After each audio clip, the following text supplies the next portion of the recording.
¿Cómo están? Buenos días. ¿Me escuchan sin inconvenientes? Sí, profesor, sí, sí, sí, puede escuchar. Ok, perfecto. Se vamos comenzando, ¿ya? Miren, por aquí hablamos hoy acerca de los recursos naturales, ¿ya? En la sesión anterior, en la clase anterior, hablamos acerca de los ecosistemas y los biomas en el mundo, ¿cierto? Hablamos de los biomas, la importancia que estos tienen, lógicamente, en la implementación de ecosistemas en el mundo. ¿Ya? Recuerda que cuando hablamos de biomas hablamos de complejos ecosistemas conformados de flora y fauna, los cuales se extienden en más de un continente, ¿no? Ante su gran extensión, ¿correcto? Estos entonces pasan a denominarse biomas. Ahora, respecto a estos biomas, recuerda justamente en su concentración de flora y fauna, perdón, en su concentración de flora y fauna, encontramos una gran variedad y cantidad de recursos, ¿ya? Tanto en las mismas especies de flora y fauna que estoy mencionando, así como en los escenarios que ocupan, que también lo denominamos hábitat, ¿cierto? En estos hábitats, ya, o en estos escenarios donde se extienden, se ubican, encontramos una serie de recursos, ¿correcto? Que son estratégicos en algunos casos para el desarrollo de la economía global o mundial, ¿correcto? Entonces, eso respecto a estos recursos naturales. Justamente cuando hablamos de recursos, ¿a qué nos referimos o a qué nos tenemos que enmarcar, ¿no? Al hablar de un recurso. Recuerda, los recursos naturales ya no necesariamente son elementos, no necesariamente todo elemento natural es un recurso natural, ¿correcto? Los recursos naturales son una serie de elementos naturales, pero no todo elemento es un recurso. ¿Está claro? Ya, todo recurso natural es un elemento de la naturaleza, pero no todo elemento es necesariamente un recurso. No sé si este comentario me entiendes. Tenemos que empezar por esa parte.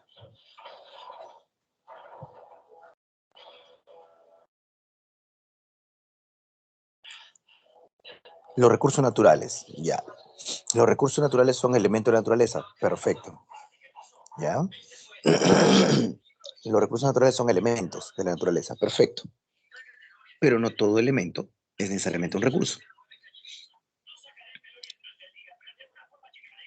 No sé si esa parte lo entiendes.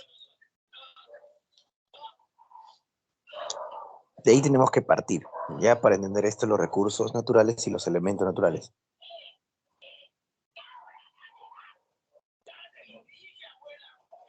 Los recursos naturales son elementos naturales, pero no todo elemento natural es un recurso natural.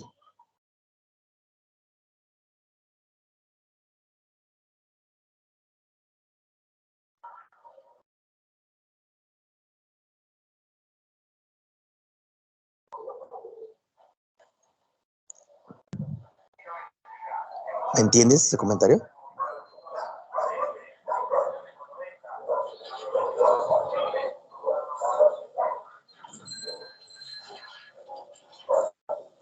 Los recursos naturales son elementos naturales, perfecto, pero no todo elemento es un recurso. ¿Y esto por qué te lo comento? ¿Por qué te lo digo?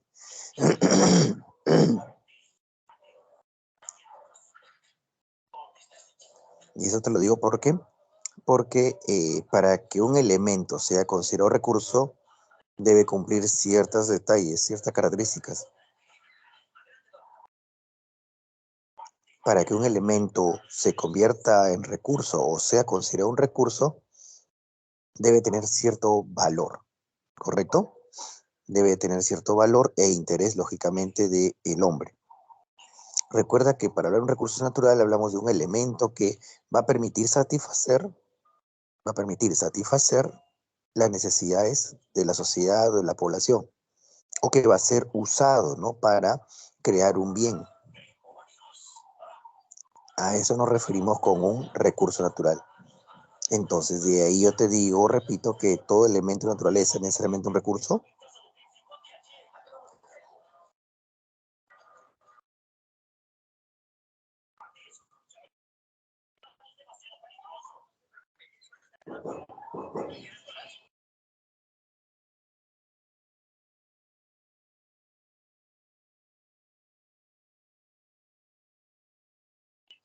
Ya, entonces, en el caso de los recursos, ya, te decían, en el caso de los elementos naturales, ya, los recursos, para ser considerados recursos, ya, tienen que tener una importancia y valor para el hombre, ¿correcto?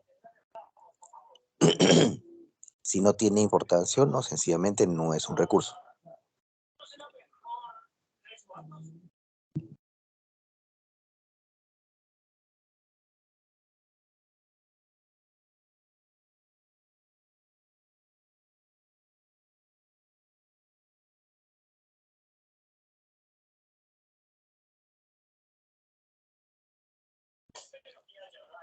En el caso de los recursos, te decía, ya entonces, ya no todo elemento natural es un recurso.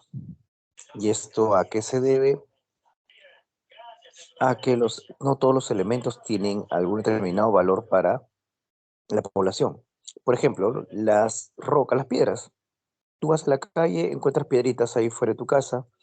Esas piedritas son elementos de la naturaleza, ¿sí o no? Por supuesto que sí, son elementos naturales, pero no tienen un determinado valor. ¿Por eso qué? Tú las dejas ahí. Son elementos naturales, pero no son recursos.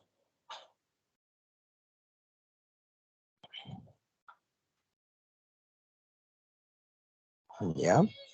Entonces, esto respecto a la diferencia entre un elemento natural y un recurso natural. ¿Me dejo comprender hasta ahí?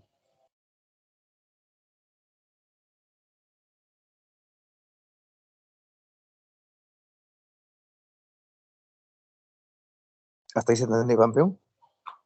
Ya. Entonces, ahora, lógicamente que estos recursos están expuestos a la depredación y a la contaminación. De ahí la importancia de su protección, ¿no? Recuerda que en el marco de la protección de estos recursos es que surge el llamado desarrollo sostenible, ¿correcto? El desarrollo sostenible que plantea, ¿no? El uso de los recursos, ¿ya? Eh, emplearlos, usarlos, pero de manera tal que estos puedan existir en las siguientes generaciones, para que estas generaciones futuras puedan, puedan hacer uso de ellas, emplearlas, utilizarlas. ¿Correcto? Muy bien. Sobre los recursos naturales por acá entonces. Son aquellos bienes que pueden obtenerse de la naturaleza sin mediar la intervención del hombre. En su componente nos mencionan que son aprovechados por el ser humano para la satisfacción de algunas de sus necesidades. Tienen valor actual y potencial en el mercado. Contribuyen al desarrollo, por ende, económico. ¿Correcto? ¿No? Por ejemplo, hoy uno de esos recursos, un solo ejemplo, hermano, ahí nos ponen imágenes de los minerales, es el cobre, quizá el que tiene mayor importancia actualmente en el mercado mundial, ¿no? Su valor es alto y ahí es de alta demanda. Mientras que en el caso de el litio, hasta hace una década, el litio ya se conocía del litio. Tú has escuchado hablar del litio, ¿cierto? Para esta década que viene, este recurso llamado litio va a ser fundamental, estratégico e importante. Va a ser de gran demanda, además su demanda ya se inició, ¿no? Para elaboración y fabricación de las baterías de mayor durabilidad, ¿correcto? Entonces, hace una década ese litio tenía potencial. No era propiamente un recurso, era un elemento de naturaleza con potencial. Hoy en día ya no es solamente un elemento de naturaleza, ahora sí es un recurso, ¿no? En el transcurso del tiempo, algunos elementos pueden cobrar importancia, por supuesto que sí. ¿Claro? Entonces, tienen valor actual o, o potencial en el mercado. Y lógicamente estos son importantes para el desarrollo de la economía, ¿no? Desarrollo económico. Según su capacidad, ya, sobre la clasificación más común y frecuente es la de clasificarlos en recursos renovables y no renovables.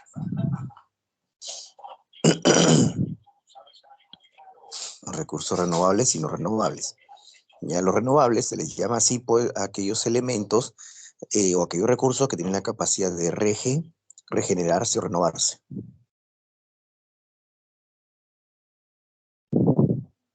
Son aquellos entonces bienes que tienen la capacidad de regenerarse o reproducirse. ¿Correcto? Los no renovables se entiende que son aquellos que no tienen la capacidad de renovarse o regenerarse. Una vez usados, terminan extinguiéndose. ¿Claro? Muy bien, cuando hablamos de renovables nos referimos principalmente a ejemplos de recursos renovables. ¿A quiénes llamaríamos renovables, campeón?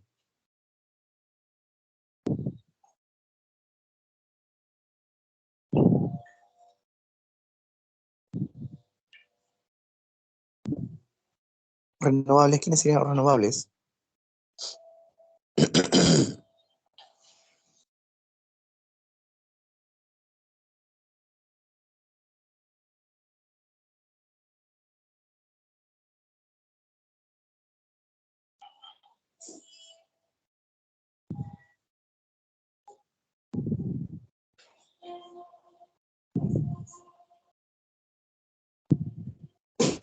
Ejemplos de recursos renovables. ¿Cuáles serían, campeón? Renovables.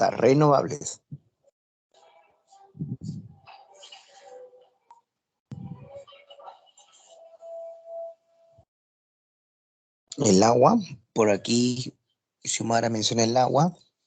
¿Sí es renovable el agua? No, ¿cierto? En el caso de los recursos renovables, teníamos aquí flora, exacto, eso sí, Xiomara, flora y fauna, serían los llamados recursos renovables. Flora y fauna. Correcto, mientras que los no renovables, como dije hace un momento, son aquellos que tienen no tienen la capacidad de regenerarse. Ya no tienen la capacidad de regenerarse ni reproducirse.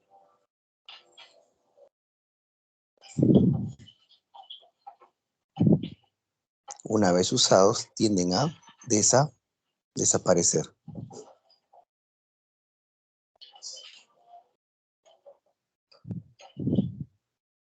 Eso pasa con los no renovables. En el caso de los recursos no renovables, ¿a quiénes tenemos?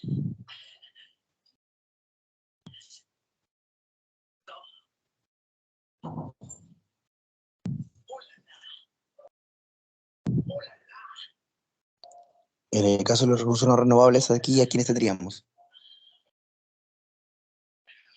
Ajá, muy bien. Indira dice petróleo, Estrella también dice los metales. Muy bien. En el caso de los recursos no renovables, aquí tendremos en conjunto a los minerales. Muy bien. Serán recursos no renovables, ¿ya? Minerales que se dividen, recuerda, también lo podemos clasificar en minerales metálicos y los no metálicos, ¿ya? Minerales metálicos y no metálicos. ¿Ya? En el caso de los recursos metálicos, ejemplos metálicos.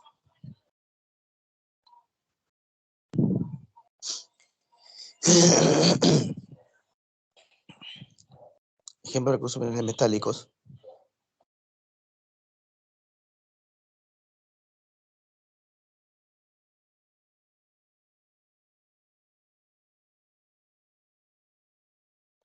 Muy bien, el hierro, oro, plata, muy bien, Xiomara.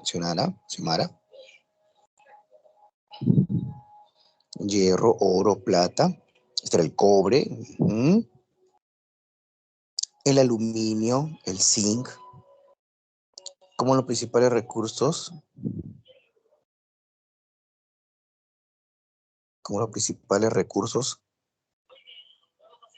no renovables. ¿Ok? Muy bien, y si hablamos de los no metálicos, ¿cuáles serían los metálicos?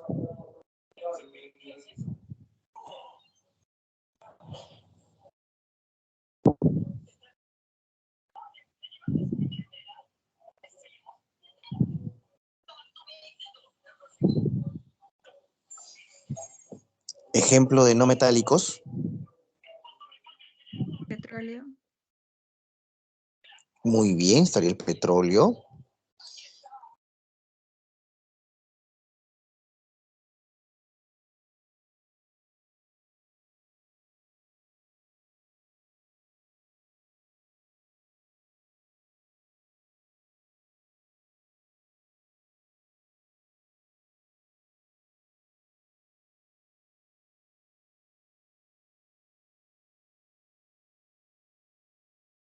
Ya, por ahí me dijeron petróleo nada más.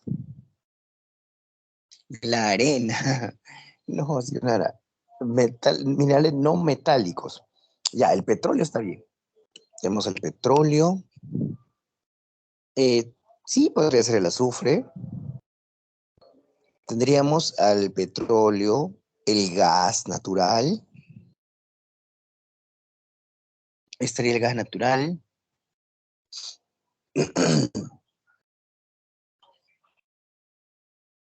La madera no, porque viene de un recurso renovable. Estamos hablando no renovable.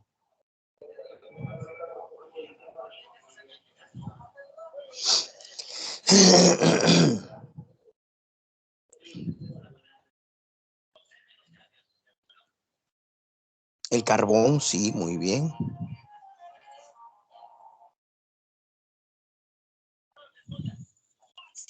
Ya, muy bien. Entonces tenemos acá petróleo, gas natural, carbón. Están los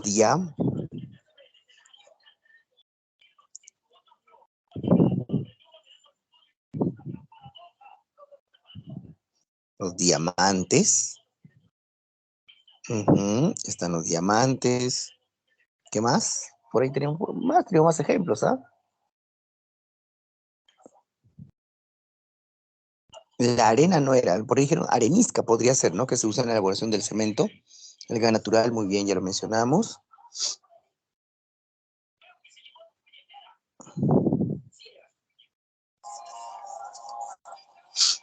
Ya tenemos la presencia de, no sé, los zafiros, las esmeraldas, son ejemplos de minerales no metálicos, ¿ya?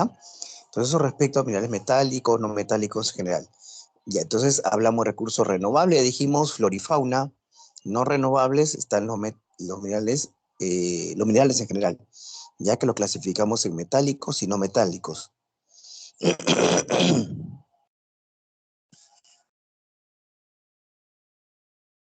Además, tenemos también a los recursos inagotables. También por ahí, si deseas anotar, también algunos textos se hablan de los recursos inagotables. ¿Cuáles serían los inagotables?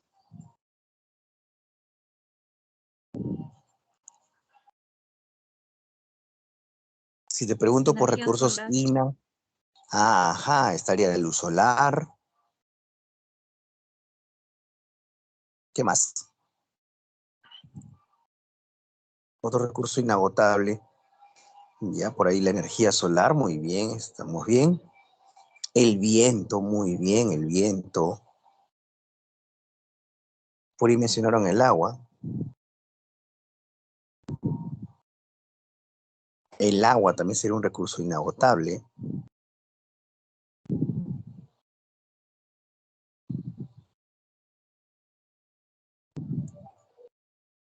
Y entonces tenemos a la energía solar,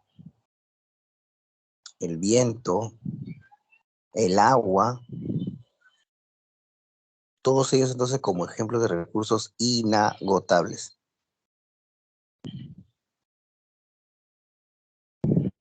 ¿Correcto?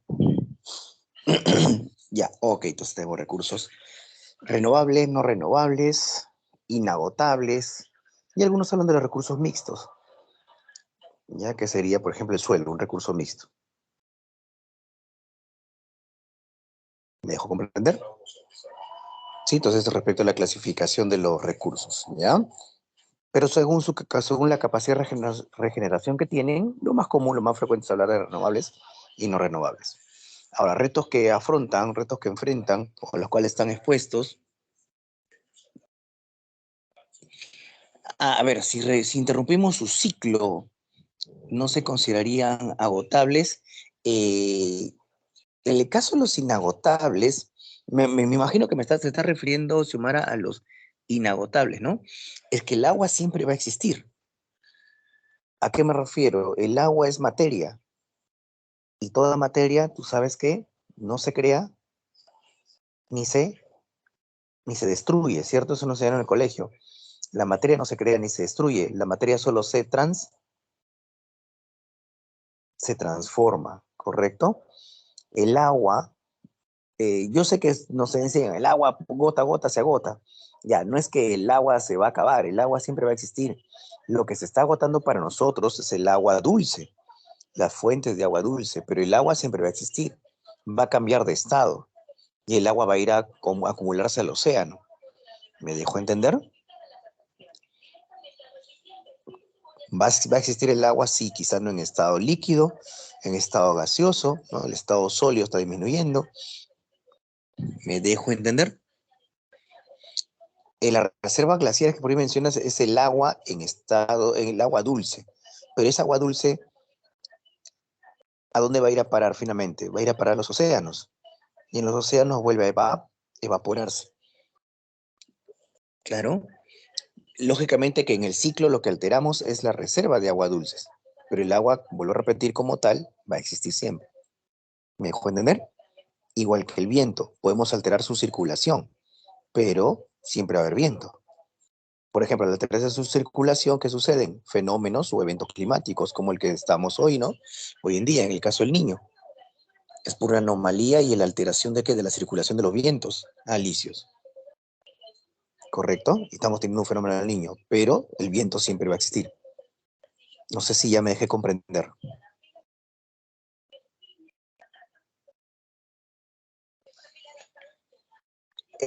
A ver, flora y fauna hemos quedado que son renovables. Por ahí me dices, pero la tala, claro. Si una cosa es que el recurso sea renovable, pero aún así siendo renovable, nada garantiza que pueda existir siempre. El renovable no está garantizado su existencia siempre.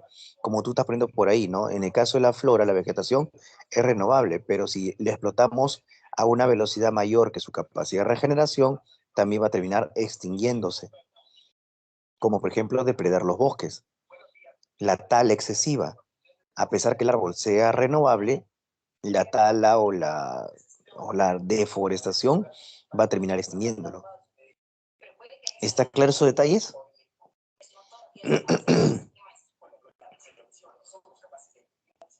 El renovable tiene capacidad de regenerarse, hemos dicho, sí, eso es cierto, pero si su velocidad de extracción es mucho mayor a su velocidad de regeneración, sencillamente va a terminar extinguiéndose.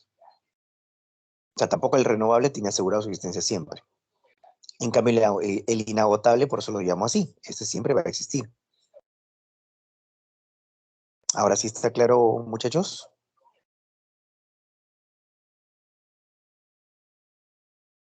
¿Alguna otra pregunta por ahí? ¿Todo bien? ¿Ya nos quedó claro?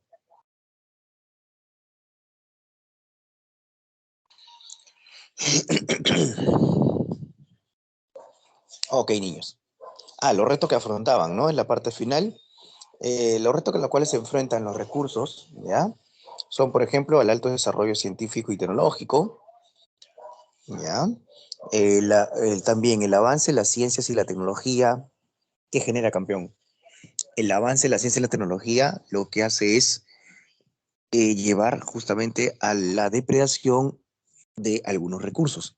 Lo que te dije hace un momento, ¿no? Por ejemplo, hasta hace una década atrás, el litio no tenía gran importancia. Nadie hablaba de litio más de una década atrás, ¿correcto? Y ahora, en cambio, ya comienza su explotación, se están analizando los yacimientos de litio para poder iniciarse la explotación, ¿correcto? Ya comenzó su explotación. Entonces, ¿esto es porque producto que del avance tecnológico, las baterías ahora modernas usan justamente litio, indispensable para la fabricación de estos bienes? ¿Me dejo comprender? Esto producto del avance de la tecnología.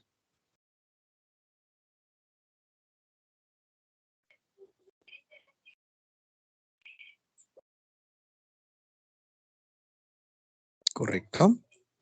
Ya, el otro reto con el cual se enfrentan es al crecimiento de la población. ¿Ya? Si la población,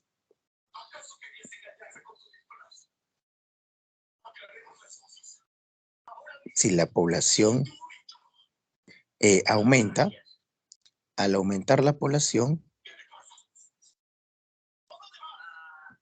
aumenta la demanda de los recursos naturales. ¿Correcto? A mayor población, mayor demanda de los recursos. Se acelera la extracción, la obtención de ellos. Y lógicamente, su disminución o su disponibilidad. Y la mayor influencia del hombre sobre el medio.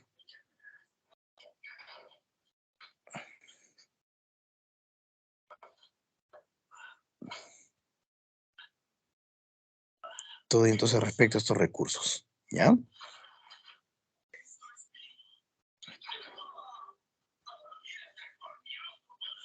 Ahora, sobre los principales problemas que afrontan o que afectan a estos recursos naturales. El principal problema de todos es la depredación.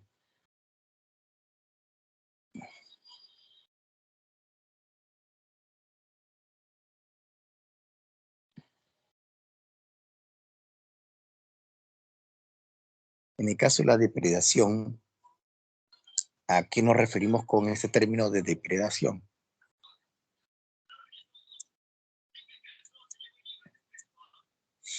¿A qué nos referimos con la depredación? Es la explotación indebida y excesiva de los recursos naturales, ¿no?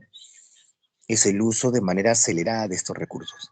Las causas principalmente es el aumento de la población, ¿correcto? Y por ende el aumento de las necesidades, de la demanda.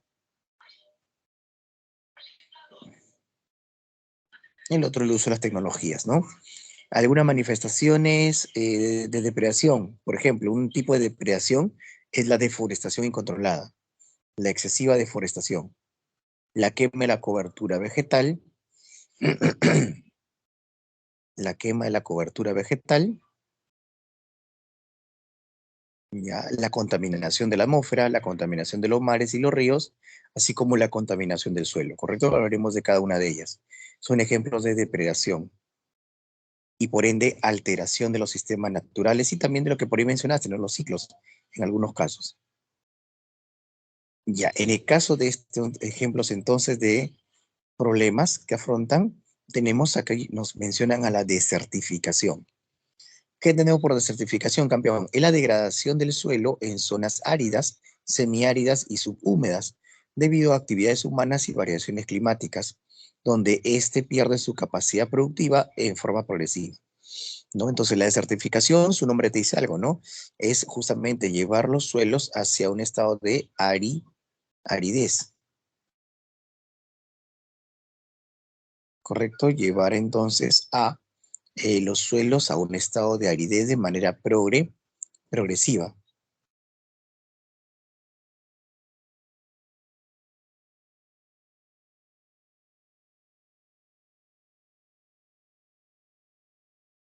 A eso nos referimos entonces con la desertificación. Ahora, ¿cuándo se produce la desertificación? O sea, el suelo va perdiendo su capacidad de fertilidad,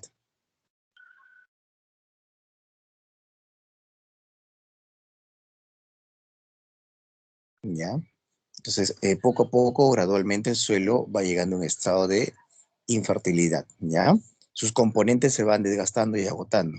Como dicen por aquí, debido a la acción del hombre, ¿correcto? O por situaciones climáticas, ¿no? Hablamos de las sequías cada vez se hacen más prolongadas, ¿ya? Por eventos como, por ejemplo, tenemos el fenómeno del niño.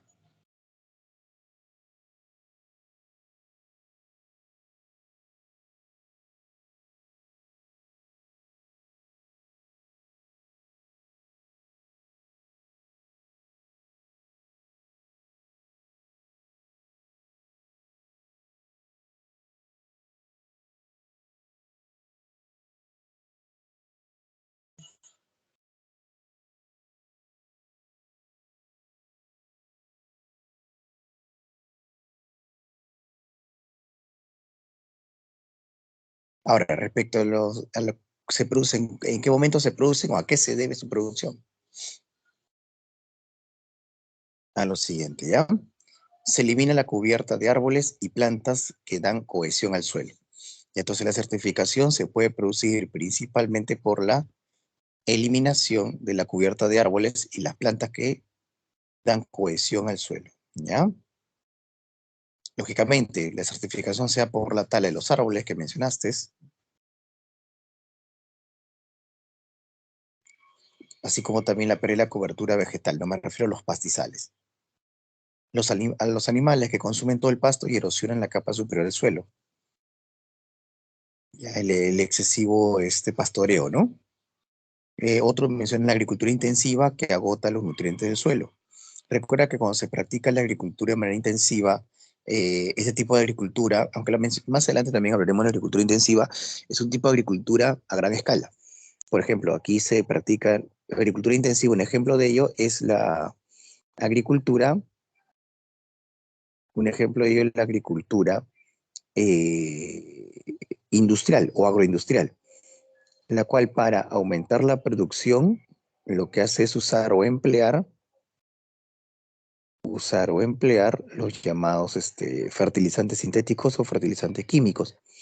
Entonces, el uso excesivo de estos fertilizantes sintéticos hace que, hace que el suelo, pierda su fertilidad, ¿correcto? O sea, los fertilizantes sintéticos o químicos lo que generan es dependencia del suelo a estos fertilizantes sintéticos, que no son naturales, haciendo que las propiedades naturales o los componentes naturales que tiene el suelo se vayan perdiendo. No sé si me dejo entender. O sea, los fertilizantes químicos, sí, bien es cierto, se usan para producir en la agricultura, para aumentar la producción, ¿ya? Pero lo que generan es que el suelo se haga dependiente únicamente de insumos químicos, perdiendo sus nutrientes naturales.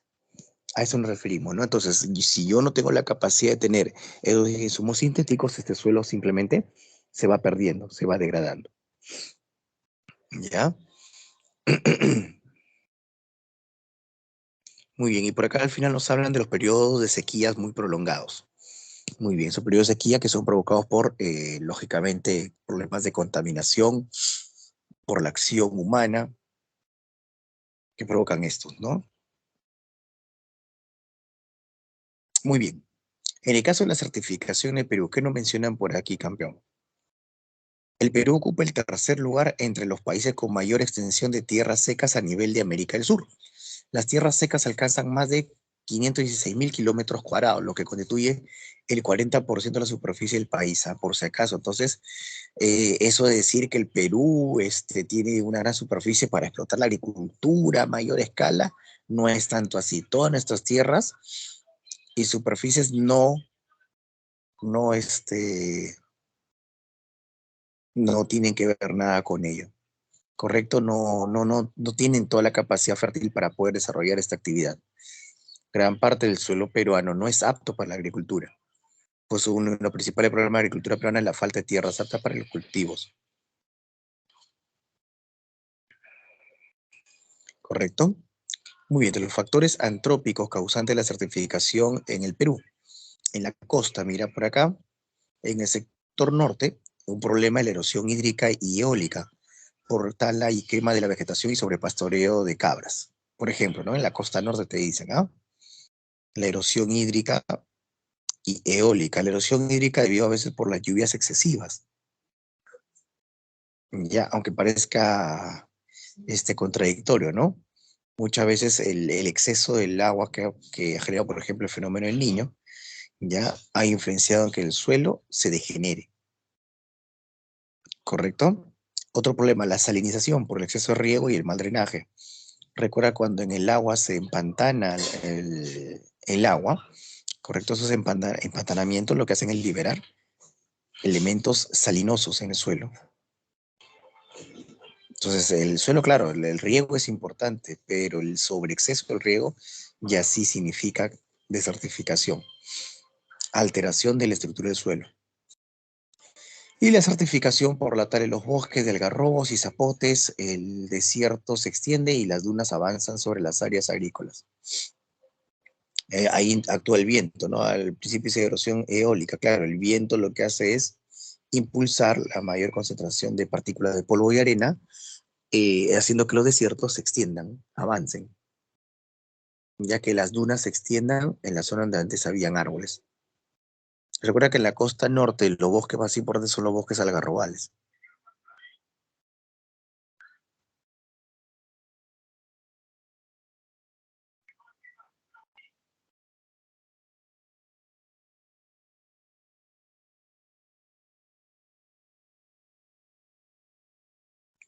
Ahora, en el caso del sector centro y sur, en el sector centro-sur, el problema es la salinización por excesivo riego y mal drenaje. Cerca del 40% de las tierras agrícolas están afectadas. Luego, la erosión eólica por tal y quema de la vegetación, que permite que el viento traslade partículas de polvo y arena. Y la erosión fluvial, los ríos arrastran las tierras por falta de vegetación. Bueno, todos esos problemas entonces son los causantes, los problemas de la certificación en la costa peruana. Ahora, en la zona andina, en las cordilleras, en el caso de la vertiente occidental, afectado por la erosión hídrica, eh, afectado por la erosión hídrica grave, con deslizamientos en la época de lluvias. La causa es la tal y la quema de la vegetación. Recuerda que en las colinas y las montañas, ya, al talar los árboles, a destruir la vegetación, lo que generas es que el área quede propicia para la acción de los llamados deslizamientos o los famosos huaicos.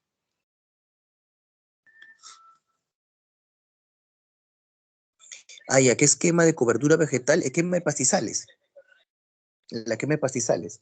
Muchas veces la gente en las zonas costeras, andina o amazónica, para ampliar su campo de cultivo, ¿qué necesita? El suelo, ¿ya? El suelo, o sea, yo soy agricultor, ¿no? Yo me dedico a la agricultura. Ya tengo mi campo de cultivos, ¿correcto? Pero están rodeados por bosques, por pastizales, que lo llaman comúnmente malezas, ¿no? Entonces, para yo ampliar mi área cultivable, yo quiero sembrar más para lógicamente ganar más. ¿Qué hago? Agarro y, agarro y la maleza, como le llaman algunos en la selva, en los Andes, la maleza la saco, pues, ¿no? Y esa maleza significa arrasar con los árboles, con la vegetación, con el pastizal. ¿Me dejo entender? A eso llamamos quema, cobertura vegetal. Entonces la gente que hace quema la vegetación, quema los pastizales naturales para que el área quede libre y poder sembrar. ¿Correcto, Xiomara? ¿Correcto los demás? ¿Sí? Eso significa que la quema de la cobertura vegetal o de la vegetación. Muy bien, entonces la vertiente occidental, cuando ya no hay vegetación, no hay árboles, los árboles recuerda que en las montañas, en las colinas, tienen una función importantísima. ¿Cuál es? En las colinas lo que hacen es frenar los deslizamientos, evitar justamente los deslizamientos, los huaicos. Entonces, como no hay árboles, el área queda propicia para justamente estos deslizamientos en los tiempos de lluvias. En las zonas interandinas y altoandinas, los problemas son la erosión hídrica, ya sea fluvial y pluvial, o sea, ríos y lluvias,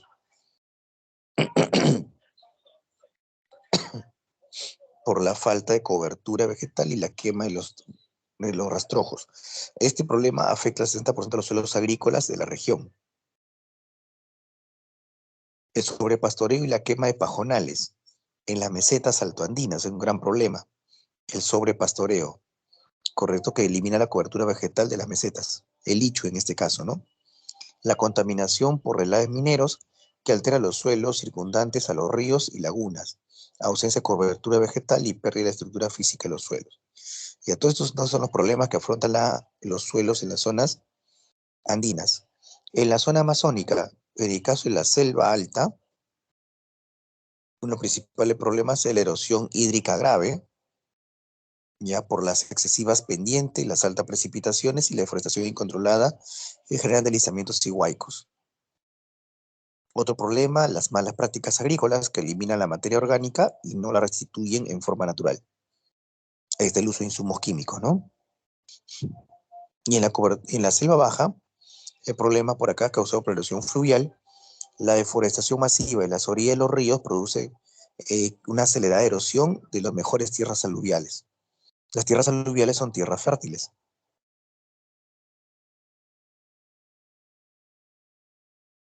Entonces, esas tierras aluviales que son tierras fértiles, al ser talados los ríos, perdón, al talado los árboles, en la ribera de los ríos lo que hacen es avanzar y ampliar su caudal. ¿Me dejo entender? Y la excesiva concentración de agua te dije que genera empantanamientos. Y los empantanamientos finalmente lo que hacen es salinizar el suelo. ¿ya? Al igual que las malas prácticas agropecuarias. Muy bien, entonces, ¿qué medidas propone el desarrollo sostenible contra la desertificación? Entre ellas está coordinar la gestión de las tierras y de los recursos hídricos, proporcionar a las comunidades locales los medios necesarios para que puedan prevenir la desertificación, apostar por modos de vida alternativos que no dependan del uso tradicional del suelo, como por ejemplo el desarrollo de la acuicultura en las zonas secas. La acuicultura es aquella actividad que consiste en la producción de especies como pueden ser peces o crustáceos de manera artificial en las llamadas piscigranjas. No sé si has escuchado hablar alguna vez de las piscigranjas.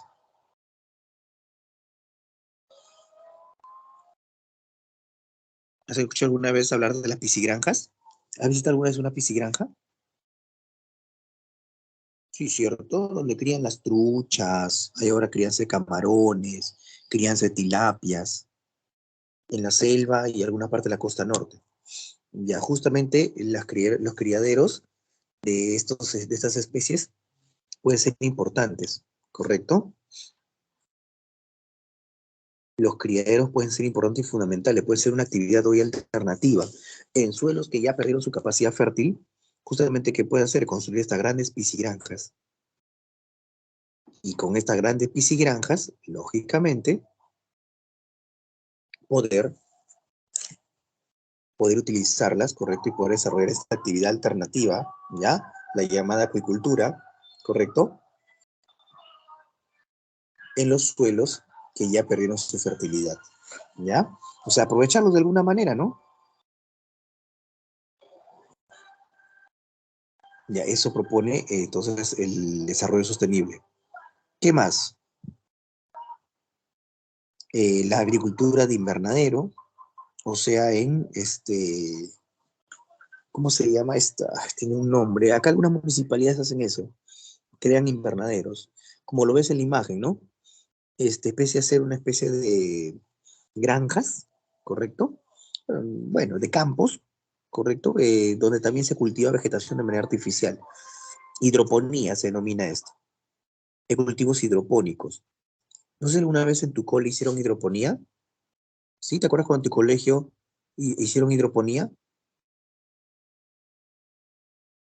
¿En tu cole no hicieron hidroponía nunca, campeón? ¿Te acuerdas que te hicieron hidroponía y sembraron lechuguitas, hortalizas, tomatitos? No, nunca. En tu cole no había que, o sea, en tu cole no había en la parte delantera o posterior no había un campo de cultivo. En mi caso sí, profesor. No había, usualmente en todos los colegios, bueno, en colegios para gente normal, en las aulas, al costado o al frente o atrás, hay una especie de espacio para que puedan sembrar. ¿No te pidieron, te acuerdas que te pidieron café, cascaritas de huevos, y te hacían moler la cascarita de huevo chiquitito, chiquitito, molerlo, y con lo que queda el gabazo del café para que lo echaras en el suelo y comenzaran a crecer gusanitos, lombrices? Y una vez que salieran lombrices, los gusanitos, se fertilizaba el suelo, se ponía oscurito, negrito, y sembrabas tus lechuguitas. Es hidroponía. ¿Nunca hicieron eso en su colegio? ¿No te pidieron mangueritas para poder irrigar? Y con clavitos hacerle hueco a la manguerita para que se pueda regar tu suelo. ¿En serio? Fuera de ¿Nunca hicieron eso en tu... bromas, profe, nunca vi eso. Bueno, ya. Repito, en colegios para gente normal hacen eso, ¿ya? La hidroponía. En tu curso de ecología, quizás en cuarto, quinto, secundaria. Es más, algunos colegios con eso impulsan justamente para la venta en el mercado de hortalizas. Bueno, ya, no importa, ¿ya? Algún día entonces que seas padre, mándalo a tu hijo a un colegio normal, correcto, donde le puedan enseñar hidroponías. Si no lo hacen, algunos colegios lo hacen inclusive en el techo, si no tienen campo, al lado de sus aulas lo hacen en el último piso, cada aula tiene su espacio para hidroponía. Es bonito, interesante, ¿ah? Donde te enseñan a fertilizar el suelo con el famoso compus y humus, ¿ya? Bueno, ya, entonces, eso respecto a la agricultura de invernadero, ¿ya? Entonces, así que haces, siembras plantitas y arbolitos, como hacen las municipalidades, para luego plantarlos, ¿no? Reforestar o llevarlos a sus áreas verdes, ¿correcto? Ya, eso entonces pasa con este caso de la hidroponía. ¿Ya? Muy bien, ¿qué más? ¿Qué más tenemos? Además nos hablan de las actividades relacionadas con el turismo que requieren un menor uso de las tierras y los recursos naturales locales. Entonces me están hablando de las formas de poder potencializar, ¿no? Nuevas actividades en los lugares donde, ya, en lugares donde ya el suelo perdió esa capacidad fértil. Como por ejemplo, ¿no? Si ya tenemos un suelo que ya es árido, perdón, que ya no tiene capacidad fértil, bueno, pues utilizarlo para actividades áreas para actividades deportivas. Pistas, no sé, de ciclismo, pistas de carreras, ¿no? Autódromos, no sé, de alguna manera poder utilizarlos ya para practicar actividades que a la población le den una alternativa a la actividad agrícola, ¿ya? A ver, por aquí me preguntan, Yacira, ¿los huaicos, profe, no se pueden frenar a causa de la deforestación? Exacto, cuando quitan los arbolitos, ¿ya? Los árboles en las colinas montañas, tienen esa función, ¿no? Por más que pueda llover, si hay árboles en las colinas, los árboles ¿qué hacen? Le dan al suelo, ¿qué le dan? Le dan solidez. No sé si me dejo entender. Las raíces de los árboles, al incrustarse en el suelo, le dan un compactamiento al suelo. No sé si me entienden la idea, lo compactan. Las raíces al extenderse por debajo del suelo compactan el suelo. ¿Está claro? Entonces, si no hay árboles, no hay raíces, lógicamente el suelo no tiene ese compactamiento. ¿Y qué sucede? La lluvia es excesiva, la lluvia torrencial, ¿qué hace? Va desgastando el suelo y arrancando partículas. Y al arrancarlas, estas luego se van a deslizar con el agua y ahí está el huaico. ¿Está claro todas esas ideas? ¿Hasta ahí me vas entendiendo, hijo? Niños, niñas, ¿hasta ahí todo clarito?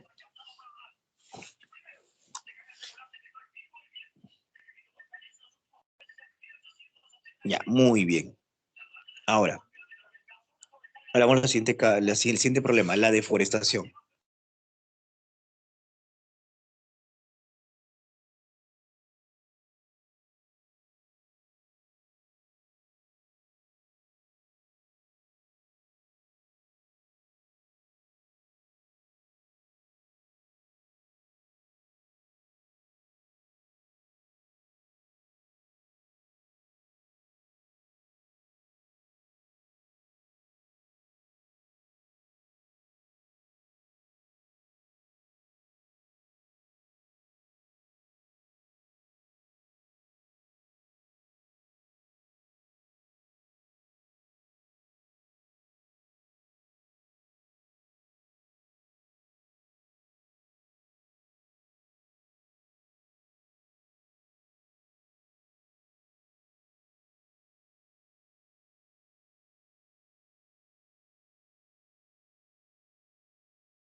Ya, ahora sí, discúlpame. Me salió el celular del aula, sino que el celular hago el audio y de mi laptop presento la clase, ¿no? Entonces, porque la laptop tengo un problema con el audio, ¿no? Entonces lo hago el celular. Pero por momento el celular me saca de la clase. Ya, a ver. El siguiente problema, tenemos acá la deforestación, ¿ya? Que es el retiro de árboles sin una replantación adecuada, ¿no? Que es la extracción del árbol a una manera acelerada. Causa la agricultura migratoria y comercial. Ya hemos dicho la agricultura, ¿no? La gente que lo que hace quiere tierras para cultivar su sembrío, ¿no? Entonces tala los árboles para ampliar su campo. Ya, la minería ilegal de oro, eso sobre todo en la Amazonía. Algunos hablan de la maldición de la selva, ¿no? ¿Cuál es? Es que toda la Amazonía, ¿no? Está el suelo, ¿no? El subsuelo concentra recursos importantes, como son petróleo u oro. Ya en la selva es algo muy sabido que en el suelo o subsuelo o es oro o es petróleo, pero uno de esos recursos se encuentra. Ya entonces la ambición por extraerlo genera el problema de la deforestación, ¿no? En las orillas de los ríos sobre todo está el oro. Ya la tala ilegal para sembríos de coca, por ejemplo, la tala para combustibles, la tala comercial ilegal para la industria maderera, así como otras obras de infraestructura vial.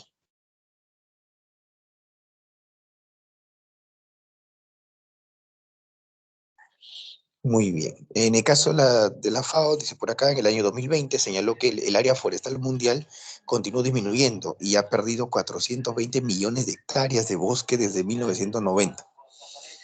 Impresionante pérdida del bosque, ¿ya?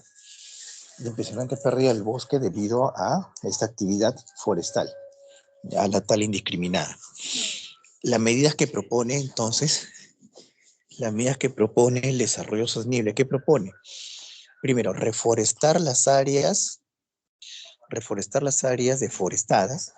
Ya sobre esos términos creo que no te generan confusión, ¿no? Deforestar es retirar y reforestar es volver a plantar arbolitos, ¿cierto? Utilizar métodos menos agresivos, evitar el derroche de recursos naturales, consumir productos sustentables, capacitar a los colonos y reformar algunas normas. Ya, aquí a qué nos referimos. Por ejemplo, campeón, evitar el derroche de recursos naturales, sobre todo en este caso el recurso maderero, pero eso va acompañado también de leyes o normativas.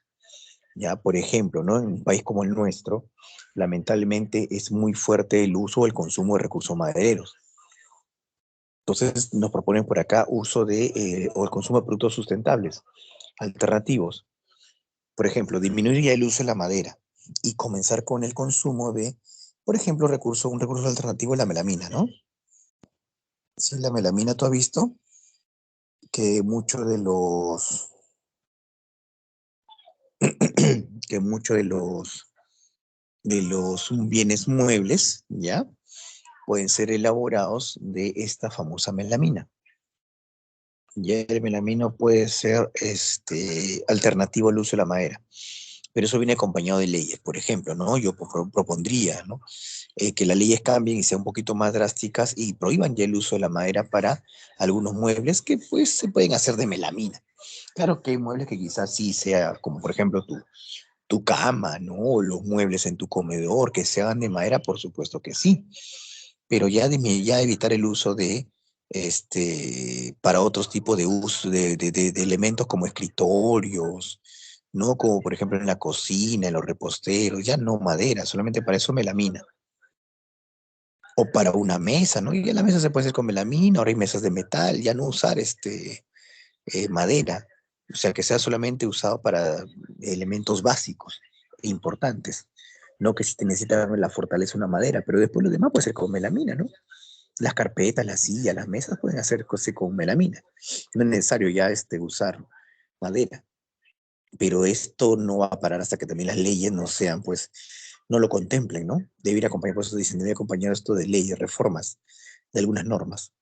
¿Me dejo entender? La melamina es una alternativa importante para, por ejemplo, evitar o disminuir el uso de madera. Pero a veces también tenemos una cuestión cultural, ¿no? A veces la abuelita, la mamita piensa que no, mi mesa de madera, sed, que eso dura más. Tenemos ese chip de que porque va a durar más, pero ya por los tiempos ya cambiaron, ya no debe ser solamente porque dura más. Si ya se tiene que comprar un mueble de melamina, lamentablemente las leyes lo harían cambiar y con eso, entonces, evitar ya el uso o el derroche de la madera. Me dejo entender y debería ser sancionado tanto el que extrae como el que lo transforma, como el que compra. O sea, tú que compraste, el carpintero que lo transformó y el que lo explotó en la misma región amazónica, a los tres la condena, para así evitar el uso o el derroche de los recursos naturales, en este caso la madera. ¿Ya? Y reforestar. Según el Perú tenemos una ley, la ley de la reforestación. Por cada árbol que se retira se deben sembrar dos de la misma especie. Es lo que indica la ley de la reforestación. En el caso de la deforestación en el Perú, nos mencionan por acá lo siguiente. La floresta en el Perú es el recurso natural renovable más notable del país, pero por la tendencia absolutamente creciente de la deforestación se han perdido más de 7.800.000 hectáreas del territorio nacional. En la selva, sobre todo, se entiende, ¿no? Solo en el año 2021 se perdieron 137.000 hectáreas de bosques a causa de la agricultura migratoria, los cultivos ilegales, la minería ilegal y la tala ilegal. Los departamentos más afectados son los de Loreto, Cayali, San Martín, Huánuco, Madre de Dios, Junín, Pasco y Amazonas, ¿correcto? Han sido los más deforestados en el transcurso del tiempo. Sobre todo Loreto, ¿no? Son gigantescos departamentos que lamentablemente, pues, no hay una política tampoco de conservación de los bosques, no hay un seguimiento, no tenemos una policía especializada, ¿no? La policía forestal que evite la extracción excesiva de estos recursos. Muy bien. ¿Qué más? El proyecto de monitoreo de la Amazonía andina peruana. Las zonas identificadas con mayor problema de deforestación son la Pampa y la zona de la Iberia, le llaman así, Iberia, y la Pampa en Madre de Dios. Han sido zonas muy afectadas de este departamento, que son zonas fronterizas en realidad con Brasil, ¿ya? Zona fronteriza con Brasil. Los alrededores del Parque Nacional de Baguaja-Sonene, entre Madre de Dios y Puno, corre también cerca de la frontera con Bolivia. La Amazonía central, entre Ucayali y Huánuco, y otra entre Ucayali y Loreto. Son las zonas de mayor deforestación. Ahí está la mayor concentración de nuestros recursos arbóreos. Tenemos ahí árboles que también son de alta demanda, ¿no? Y justamente se está llevando a su extinción.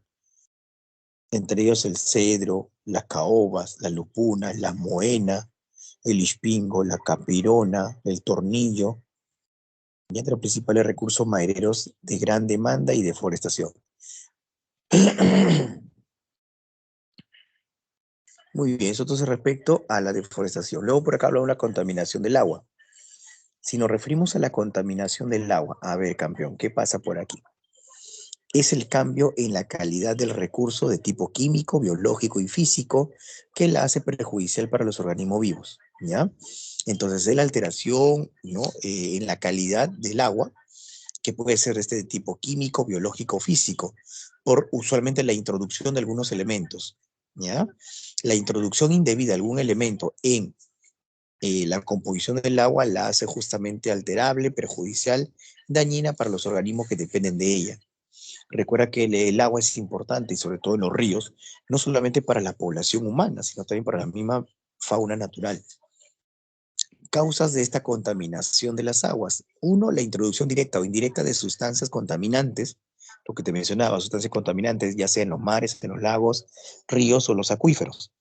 Cuando hablamos de acuíferos nos referimos sobre todo a las aguas subterráneas, ¿ya? Las aguas acuíferas son las aguas subterráneas.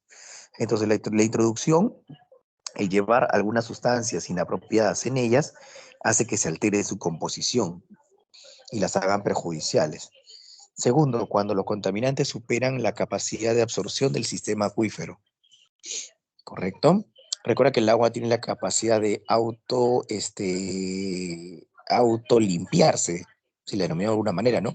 Al pasar el agua por los ciclos, en el ciclo del agua el agua pasa a tener diferentes estados, ¿cierto? Y al cambiar de estado, lo que hace el agua es ligeramente purificarse, ¿correcto? Pero lo hace a cierta velocidad. Entonces, cuando los contaminantes son muy fuertes, y no tienen esa capacidad de biodegradarse fácilmente, entonces ahí viene el problema, ¿no? Por más que el agua siga su ciclo y pase por diferentes estados, no va a poder limpiarse totalmente. Ahora, según el Ministerio del Ambiente, en la mayoría de los ríos de Madre de Dios, el mercurio supera el límite máximo permisible, que es 0,5 miligramos por kilo de agua, ¿no? ¿Correcto?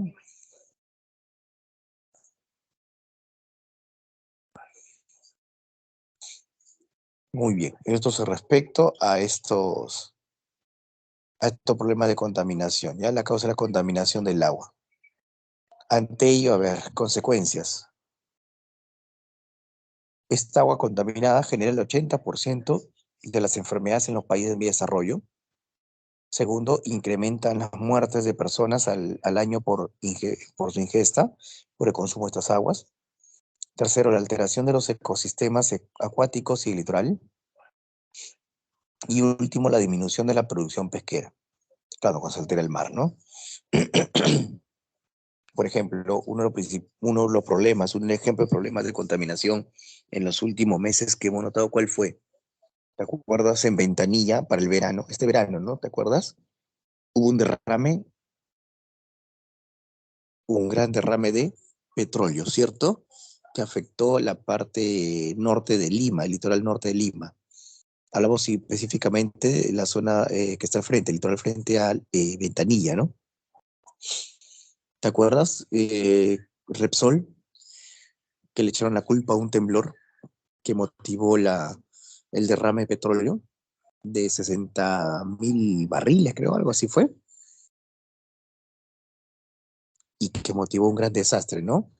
Ecológico.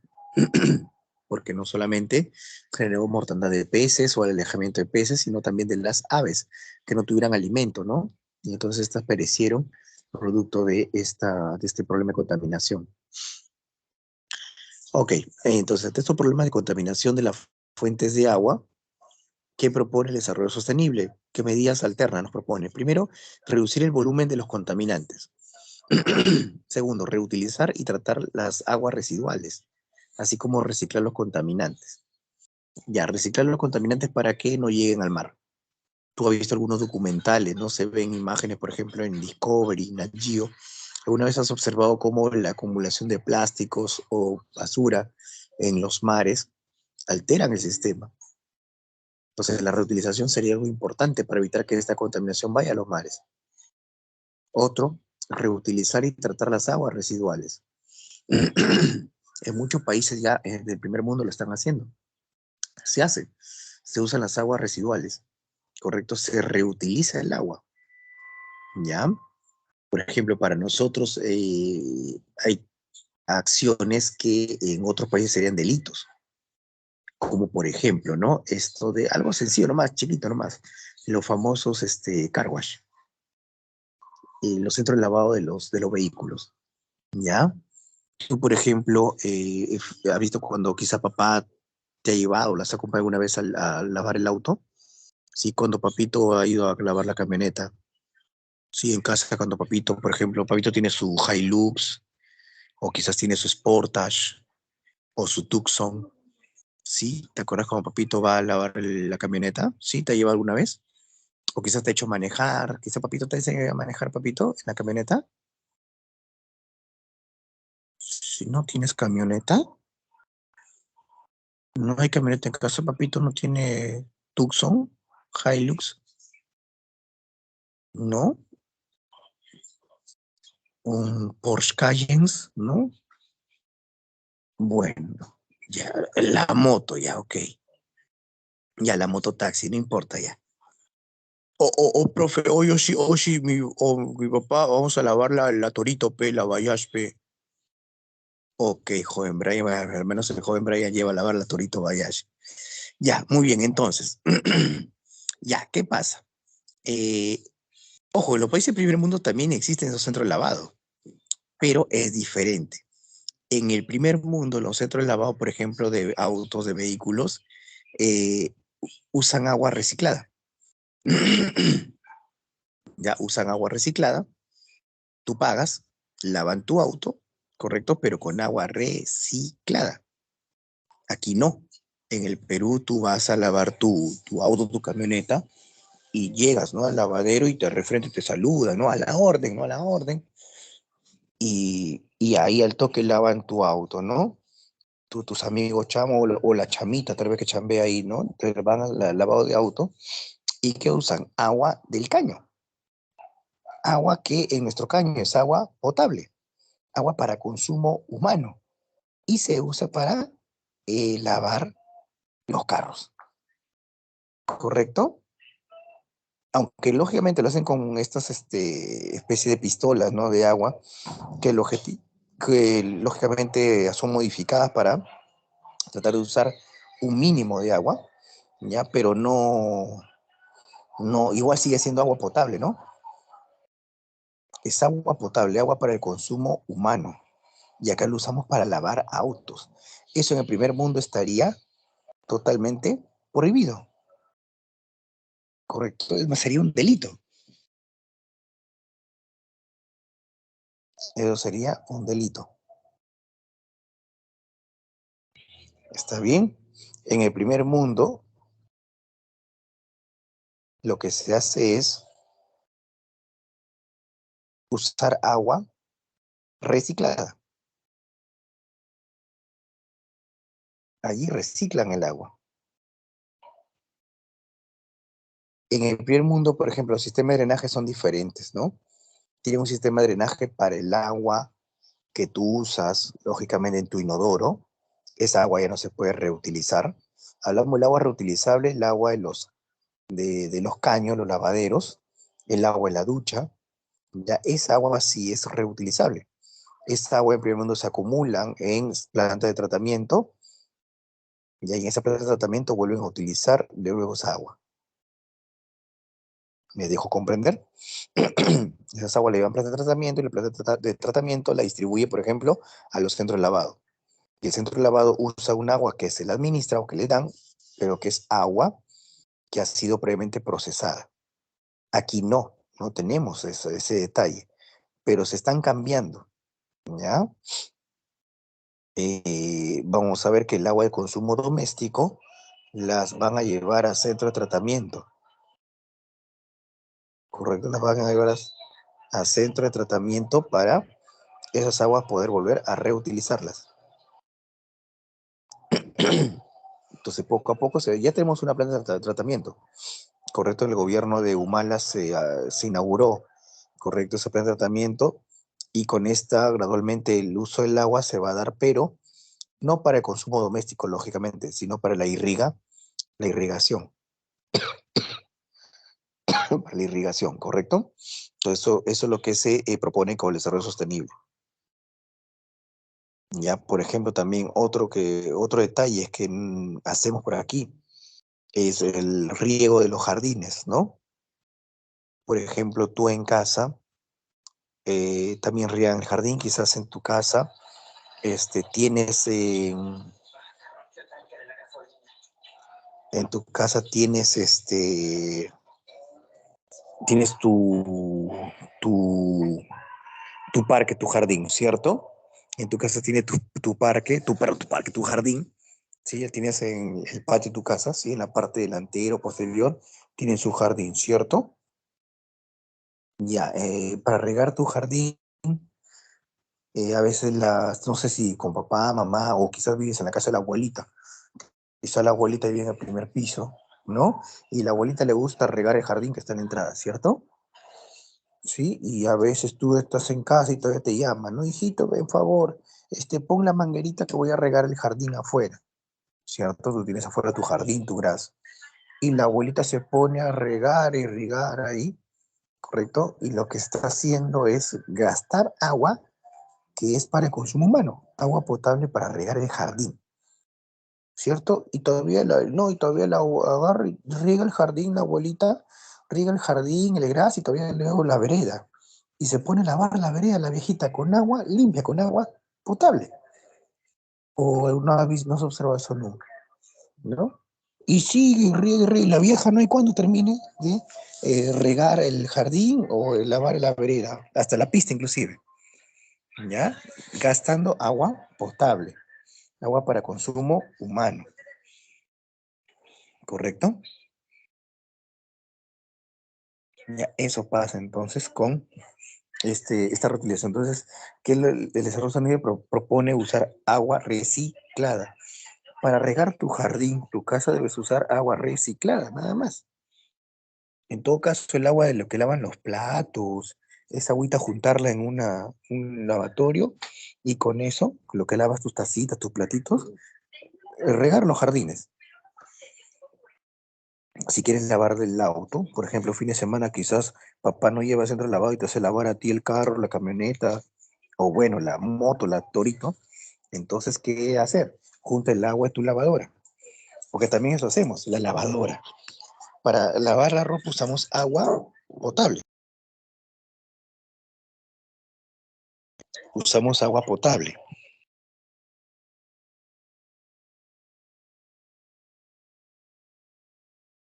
Usamos agua potable para lavar la ropa.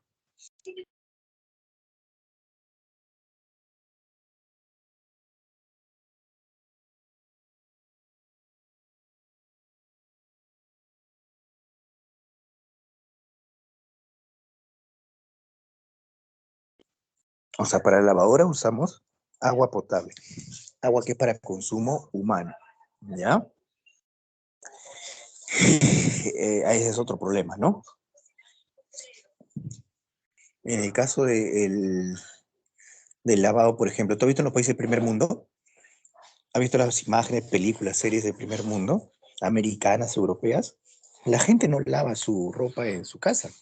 No usan lavadoras, ¿no?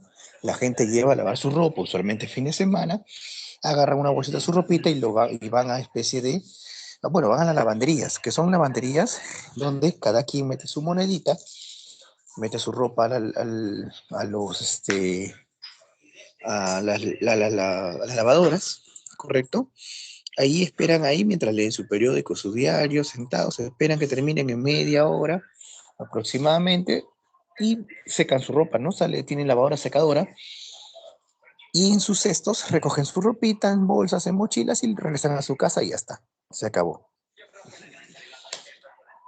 Tú no ves en el primer mundo que la gente usa lavadora en casa, eso es el propio países subdesarrollados. Acá nosotros sí tenemos lavadoras, ¿no? Pero eso no ocurre en el primer mundo. ¿Me dejo entender? ¿Ya? Entonces eso sucede, ¿ya? Entonces ahí se está practicando eso de la reutilización del agua. Entonces, ¿tú qué puedes hacer, por ejemplo, en casa? De alguna manera algo ayudar. Bueno, pues recicla el agua en la lavadora. Agarra, recuerda que la lavadora tiene un drenado, un desagüe, ¿no? Una manguerita donde elimina el agua que he utilizado al lavar, ¿correcto? Entonces, ¿qué puede hacer? Juntar esa agüita y llevarla, y juntar esa agüita y con eso, por ejemplo, usarla en tu inodoro. Porque el inodoro también, tu taza de inodoro se llena con agua potable, agua que es para el consumo humano. ¿Para qué? Para que jales tu palanquita y esto lleve bueno, pues lo que has utilizado o lo que has hecho en tu bañito, ¿no? Cuando puedes usar el agua en la lavadora, llenas tu tanque y con eso ahorras agua. ¿Me dejo entender? O con esa agua en la lavadora, lavar el vehículo, el auto de papá, el fin de semana. Ya entonces hay alternativas, ¿no? Para disminuir el uso del agua potable. Que justamente el agua potable sí es que se está agotando, ¿ya? Es que está disminuyendo. Muy bien, eso propone entonces el desarrollo sostenible. ¿Qué más, campeón? Ahora hablamos de la contaminación del aire. Ya hablamos del agua, ahora hablamos de la contaminación del aire.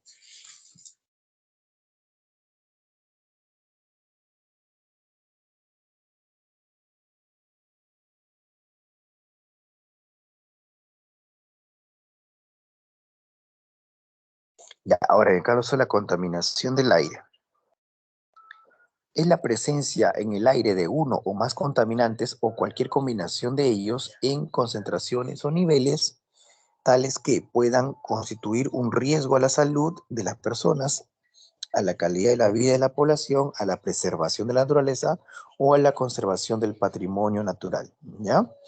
Entonces, al hablar de la contaminación del aire, hablamos de la presencia, la acumulación de sustancias o partículas o micropartículas que al ser liberadas a la atmósfera ya se mezclan en el aire y pueden generar problemas y daños a la población, ¿correcto? Ya sea que su acumulación pueda generar daños a la población directamente o a los sistemas respiratorios, ¿no? En el caso del origen de estos contaminantes, pues sus fuentes de origen de las contaminantes pueden darse a través de fuentes biogénicas o fuentes antropogénicas. Si hablamos de fuentes biogénicas, corresponde a los eventos de contaminación producidos por fenómenos propios de la naturaleza. ¿Correcto? Fuentes biogénicas corresponden a eventos producidos por fenómenos de la propia naturaleza. Hablamos, por ejemplo, de los incendios forestales, las erupciones volcánicas, pueden emitir o emanar elementos contaminantes en la atmósfera o el aire, por supuesto que sí. Y las fuentes antropogénicas, hablamos de actividades o intervenciones que realizan las personas, siendo la principal causa la combustión de energía fósil. Sobre todo, ¿no? El uso, lógicamente, de petróleo, gasolinas o derivados del petróleo. También o de gas. ¿Correcto? Ahí está, ¿no? Todo esto sobre todo causado por la actividad industrial, por la industria automotriz, ¿no? Son las principales fuentes entonces antropogénicas. Y las biogénicas, repito otra vez, pueden ser las erupciones volcánicas, ya, los propios animalitos, al biodegradarse, al descomponerse, etcétera, ¿no? En el caso de la calidad del aire en el Perú, de acuerdo con el estudio Reporte de la calidad del aire en el mundo del 2021 realizado por la firma privada IQ Air, el Perú tiene la más baja calidad de aire de América Latina, ocupando el puesto 26, correcto, con 29.6 de contaminación, ¿ya? Unidades de contaminación por metro cúbico. A nivel mundial, estamos puesto 26, mira.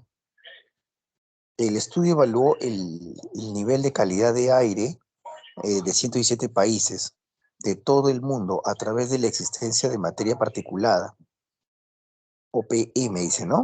Materia particulada de 2.5, ¿correcto? Muy bien. Entonces el Perú es el país de Latinoamérica que tiene la peor calidad del aire, ¿correcto?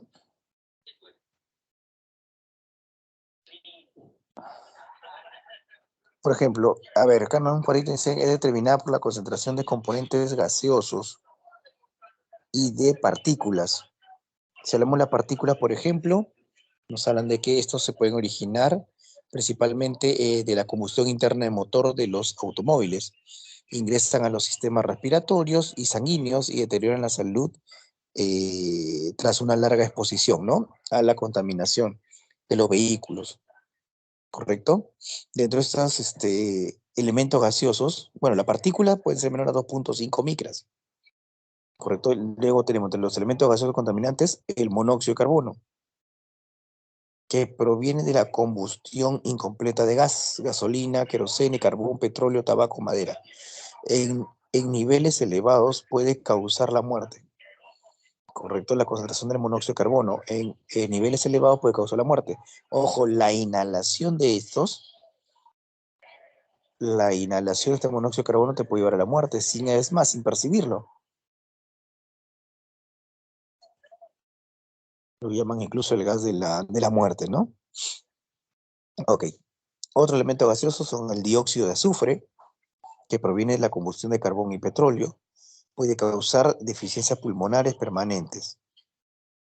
Y el dióxido de nitrógeno, que proviene la mayor parte de la oxidación el monóxido de nitrógeno, cuya fuente principal son las emisiones de los automóviles.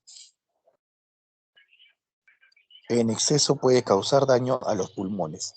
Bueno, todas estas son las consecuencias de la contaminación del aire. Ya sabemos que el Perú tiene la peor calidad del aire entonces de Latinoamérica. ¿Qué medidas sostenibles se proponen frente a la contaminación del aire? están, uno, utilizar bombillas y electrodomésticos de bajo consumo, ¿ya? Usar el transporte público, bicicletas y caminar para disminuir el uso de los vehículos, ¿correcto? Mantener automóviles con el debido mantenimiento, conducir vehículos eléctricos o híbridos, o bueno, en todo caso, usarlos con combustibles menos agresivos, ¿no? En este caso, en el Perú, usamos el famoso gas natural vehicular, el GNV, que en comparación con el uso de diésel o gasolinas es de mucha menor contaminación. Lógicamente contamina, sí, pero mucho menos. Correcto, también depende del mantenimiento del vehículo. Elegir limpiadores ecológicos, usar pinturas a base de agua o sin disolventes, sellar los recipientes de productos de limpieza, ¿ya? Sellar los recipientes de productos de limpieza y productos químicos, ahorrar energía, reducir el consumo de carne y productos lácteos, ¿correcto? Compostar, es decir, usar abono orgánico, alimentos orgánicos y reciclar la basura no orgánica, disminuir el uso de plásticos y evitar la quema de basura. Son ejemplos entonces para disminuir la contaminación del aire. ¿Me dejo entender? Todo eso propone entonces desarrollo sostenible. Ojo, un auto con gas natural disminuye la contaminación bastante, sí, pero igual contamina por si acaso. Pero en comparación de un vehículo, por ejemplo, ¿ah? Tú puedes decirme, profe, pero un auto nuevo contamina menos. El auto nuevo, por más que sea nuevo, igual usa gasolina. Por más que sea nuevo del año, recién tenga un mes el auto de fabricación, si es con gasolina, va a contaminar más que un auto que puede ser viejo de 10, 20 años de antigüedad y que usa gas natural. Ese vehículo con más de 10 o 20 años de antigüedad, si como combustible usa el gas natural, está contaminando menos que el auto nuevo del 2023 que usa gasolina. ¿Ya? Por si acaso, campeón. Y lógicamente el vehículo eléctrico es el que no contamina, ¿no? No, porque no tiene emisiones de monóxido, dióxido, de ningún otro elemento gaseoso. Solamente usa una batería. ¿Me dejó entender? Ya los vehículos eléctricos son los que no generan justamente la contaminación, porque no hay emanación de gases. ¿Me dejó entender? Y justamente esos vehículos, para que tengan mayor durabilidad, ¿ya? El problema cuál es de los vehículos eléctricos, ¿no? ¿Qué es lo que el problema consigo traen? Es que la cantidad de tiempo justamente de funcionamiento, ¿no? A tu vehículo con gasolina o con gas va, lo cargas y sigues andando. El vehículo eléctrico no tenemos mucha exposición de grifos justamente que dispensen esa energía para el vehículo, o sea, para cargarlos. Y para cargar van a demorar un poquito más. No es como cargar el gas o la gasolina, que puede ser en cuestión de minutos, terminan de cargar, pagas y te retiras. No, en un vehículo eléctrico hay que tener más tiempo de carga. ¿Me dejo entender? O sea, vas a cargarlo ¿cuánto? ¿Media hora, una hora? Es como un celular, como la batería de un celular. Entonces, justamente las baterías que pueden cargar con mayor rapidez y tener mayor durabilidad, mayor tiempo de duración, justamente son las baterías de litio. Ahí donde te menciono el litio va a cobrar importancia en estas décadas que vienen. ¿Me dejo entender?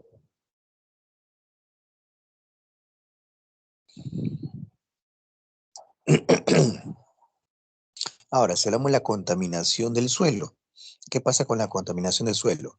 Es una alteración del recurso, es una alteración del recurso por la presencia de sustancias químicas producidas por el hombre, las cuales afectan su capacidad productiva. Fuentes de contaminación para los suelos. Bueno, se pueden contaminar por prácticas agrícolas deficientes o malas prácticas agrícolas, por gestión inadecuada de desechos sólidos, correcto, la acumulación de desechos sólidos en los suelos lamentablemente genera su contaminación, el almacenamiento inseguro de residuos químicos y nucleares peligrosos, la lixiviación de vertederos mal administrados, el vertido descontrolado de residuos domésticos, industriales y mineros. A ver, acá por ejemplo nos dan al final de los relaves mineros, de los desechos de la mina, Justamente los desechos de la mina, recuerda que muchas veces para purificar algunos minerales se usan fuentes químicas, ¿no? Por ejemplo, el mercurio es uno de los más usados, ¿para qué? Para purificar y lavar el oro. Ya, me preguntan la contaminación del suelo, Xiomara, la contaminación del suelo y la desertificación. La desertificación es el proceso final. La contaminación del suelo, bueno, la contaminación del suelo en realidad es el proceso que va a llevar también a la desertificación. Pero hablar de contaminación del suelo hablamos del proceso. Y hablar de certificación ya hablamos de la etapa final del resultado. Contaminación del suelo es el proceso y la certificación es hablar del resultado. ¿Me dejó comprender? Ya, entonces, aquí uno de los principales problemas es la acumulación de los desechos. La acumulación de los desechos, por ejemplo, ¿a través de qué? De los rellenos sanitarios. ¿Qué pasa con todos los productos que usamos, que empleamos? Recuerda, tu camioncito pasa al final del día, pasa por tu casita, por tu barrio, tu urbanización, ¿no? Pasa el camioncito de basura, tú llevas tu basurita o quizás a un contenedor en tu residencial, en tu urbanización o en tu condominio, ¿ya? Y el camioncito luego pasa a recogerlo, ¿cierto? ¿Sí pasa el camioncito de basura por tu barrio? Sí, ¿no?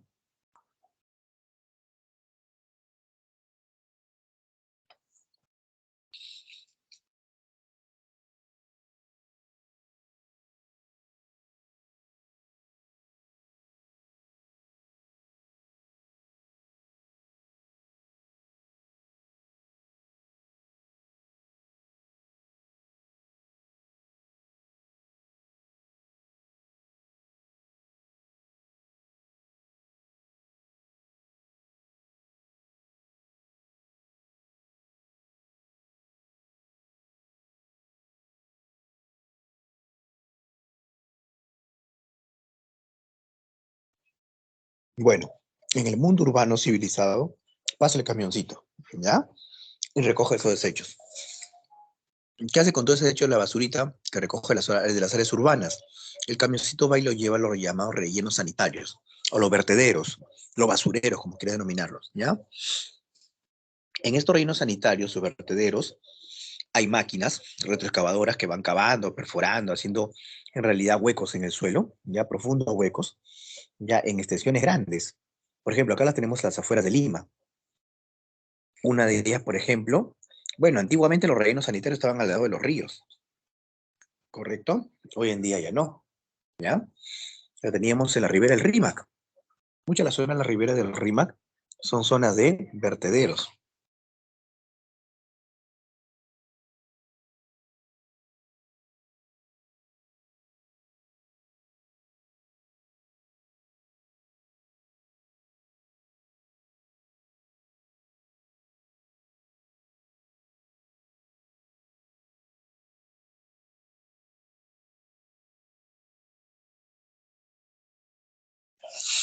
¿Ya? Entonces, los rellenos sanitarios de la ribera de los ríos, en el caso del Rímac, que era un relleno sanitario enorme.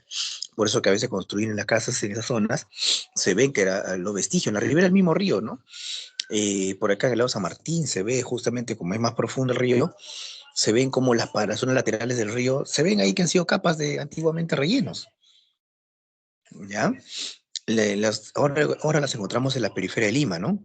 En la zona de Ancón hay un vertedero, en la zona de Urín también hay vertederos, a las afueras de Lima. Todos los camioncitos llevan todos los desechos esa es su jornada, ¿no?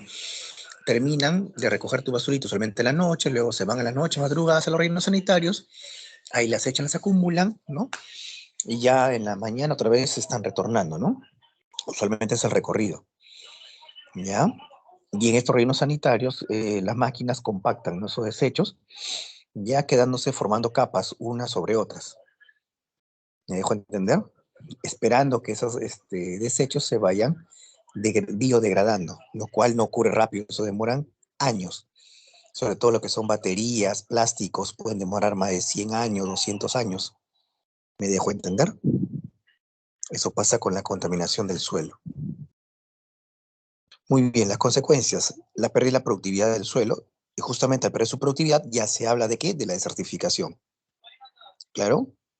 La muerte de los organismos útiles del suelo, la concentración de plaguicidas en la cadena alimenticia, ¿correcto? ¿Qué pasa en los frutos, en las verduras?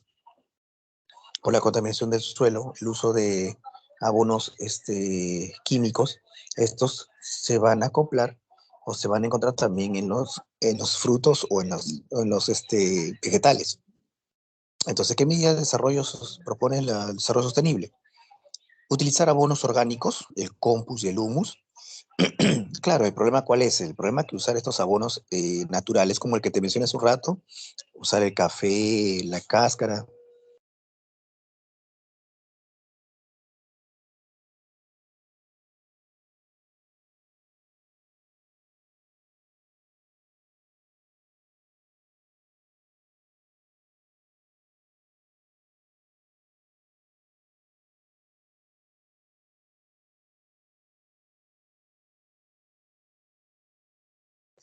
Ya, entonces, usar abonos orgánicos, como te decía hace un momento, los del compost, el humus, ya. Bueno, algunos sí llevaron, de verdad, fue la broma, llevaron alguna vez esta producción de vegetación en el cole, la hidroponía. Es que hacer estos compuestos o estos abonos orgánicos demandan más tiempo. Y lógicamente más tiempo significa producir menos. Y si tú tienes tu campo de cultivo, lo que no quieres es más bien perder tiempo, lo que quieres es acelerar la producción, ¿no? Ahí viene justamente el uso de los insumos químicos que aceleran la producción. ¿Está claro? Entonces, por eso que no es fácil que la gente o el agricultor use abonos naturales.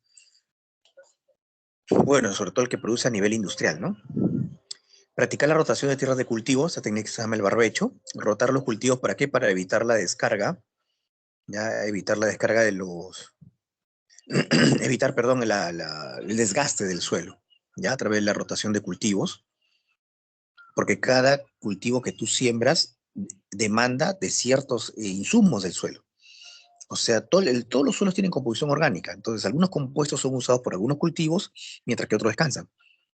Cuando cambias de producto, o sea, si un siembro camote, el camote va a consumir ciertos productos, o ciertos productos del suelo, ¿no? Me refiero al suelo, cierto elemento del suelo, ¿claro? Y la siguiente producción es de, no sé, papa. Entonces la papa usa otros insumos del suelo. Y los que usó el camote descansan. No sé si me dejo entender. Entonces esta rotación de cultivo lo que permite es el descanso, ¿no? De los elementos orgánicos del suelo. Y aplicar racionalmente los plaguicidas, ¿ya? Para evitar que se concentren en el suelo. Muy bien. Todo esto nos lleva a la pérdida de la biodiversidad, que se refiere a la disminución o desaparición de la diversidad biológica, entendida esta como la variedad de seres vivos que habitan el planeta.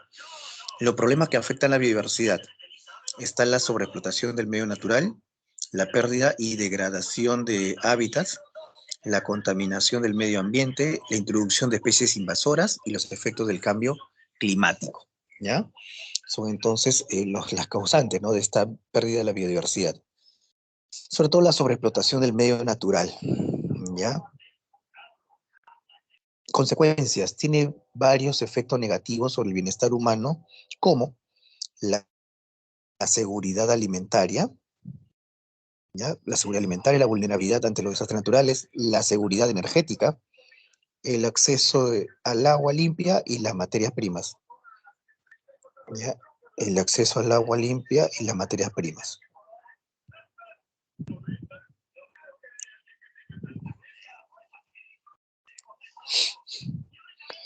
Muy bien, sobre medidas que aplica el desarrollo sostenible o propone el desarrollo sostenible. No adquirir especies exóticas ni abandonarlas, ya que se convierten en invasoras. Y tú las observas, ¿no? Algunos parques, por ejemplo, hay gente se ven los loros, ¿no? Los canarios, que están en algunos parques que han escapado, ¿no? La gente la ha comprado cuando no es su hábitat natural. O los zorritos, ¿no? ¿Te acuerdas? Rum rum, ¿sí? Escapando de su hábitat natural, se convierte en una especie invasora. También en los parques también se observan las ardillas, que no es su hábitat natural, también tenemos ardillas que se han escapado de alguien que las tenía, ¿ya? entre otras especies. Entonces, todas estas se convierten en especies invasoras en otro hábitat y lo que hacen es modificar, alterar la cadena natural, ¿no?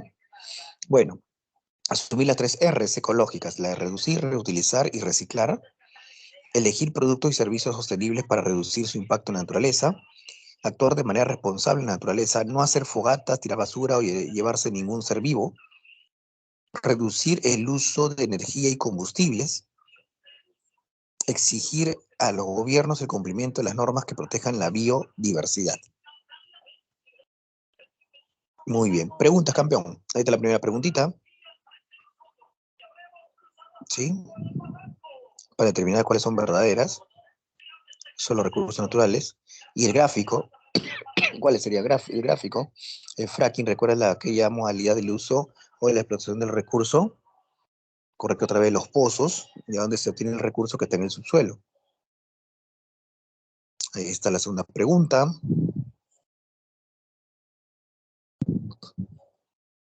Tercera pregunta.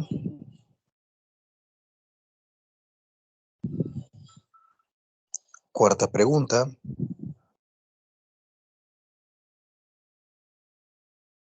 Y las claves serían las siguientes. 1 casa, 2 avión, 3 casa, 4 enano. ¿Ya? Esas serían las claves de geografía entonces, muchachos.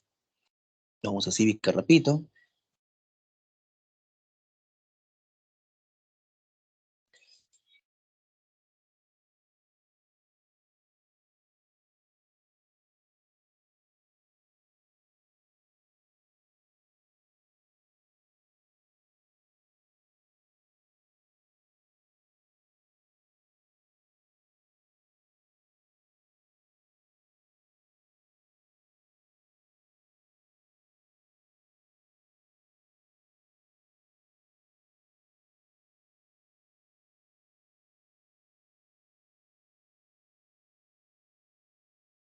Ya, en el caso de cívica hablamos de los aspectos que fundamentan nuestra peruanidad.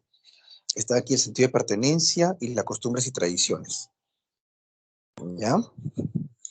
Recuerda que lógicamente desarrollar la pertenencia es entender que somos parte de una sociedad, ¿no? Un poquito hablamos la semana pasada de la identidad, ¿no? Nosotros nos identificamos con la sociedad o el ambiente social en el cual nos encontramos, donde hemos nacido y hemos crecido. Y esta identidad se va construyendo en base a qué?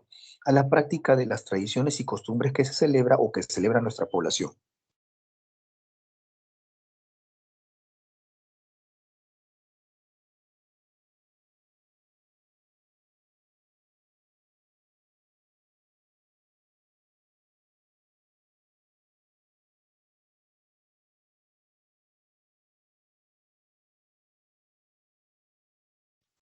Ahora, recordar que el detalle que nuestro país es un país diverso,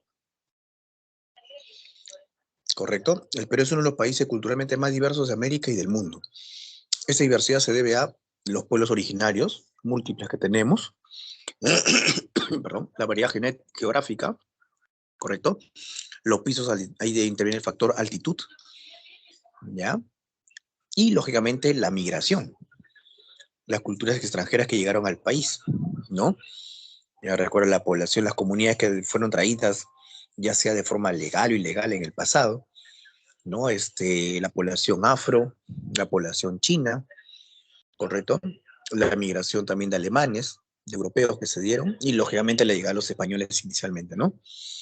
Bueno, todas ellas han intervenido en nuestra amplia diversidad cultural. La peruanidad se refiere al sentido de identidad que vincula a los pueblos y los habitantes del Perú, ¿no? Recuerda, esta denominada peruanidad, no es en realidad mm, una expresión que se pueda medir, no es medible, no es registrable, ¿no? O sea, no podemos decir que tan peruano soy yo más que tú,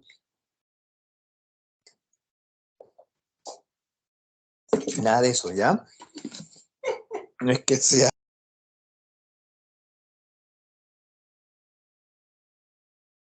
ya, entonces, referido a que no es algo registrable o medible, ¿ya? Pero sí es, lógicamente, es implícito, ¿no? Es algo que se siente, es algo emocional o emotivo, más que medible o registrable, ¿ya? El sentirse peruano, ¿no? La identidad con el país. Bueno, se encuentra basada en el afecto hacia sus tradiciones y a la fe en su destino. En la peruanidad se hallan las expresiones como la cultura, el arte y vivencias que constituyen o construyen la idea del Perú, ¿correcto?